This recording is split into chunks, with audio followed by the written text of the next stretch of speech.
Jelang masa akhir jabatannya sebagai Wakil Wali Kota Prabu Muli, Andrian Syafikri meminta kepada semua elemen agar kasus stunting tidak ada lagi. Sehingga Wawako meminta camat dan lurah sekota Prabu Muli untuk mendata kasus stunting di wilayahnya masing-masing. Merupakan kegiatan yang langsung mengatasi penyebab. Kasus stunting hingga saat ini masih menjadi masalah khususnya di Kota Prabu Muli. Angka stunting mencapai 22% atau masih di bawah provinsi yakni 24%. Dari data yang ada pada 2021 sebanyak 250 anak mengalami stunting dan untuk tahun ini jumlahnya menurun menjadi 188 kasus. Menurut Ketua TPPKK Prabu Muli ada beberapa kendala yang dihadapi petugas posyandu, yaitu alat ukur yang menjadi standar apakah anak tersebut stunting atau tidak.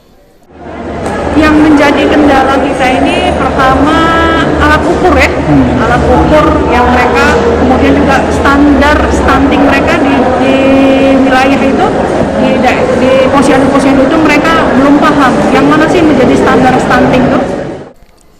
Meski jumlah kasus setiap tahun menurun, namun Wakil Wali Kota Prabu Muli Andrian Syafikri menargetkan sebelum masa jabatannya berakhir tidak ada lagi kasus atau zero stunting, sehingga dirinya berharap Dinas Kesehatan memanfaatkan anggaran dari dana alokasi khusus untuk mempercepat penanggulangan kondisi gagal tumbuh pada anak balita akibat dari kekurangan gizi kronis. Ya, dan kan disampaikan dari pendidikan mungkin kayak di Melo ini kan itu ada di dana DAK yang di KB. Ya, kan itu untuk memenuhi kebutuhan makan mereka, gizi mereka. Dan dari Pak Medi tadi juga kan itu masih ada dana lagi yang di KB provinsi.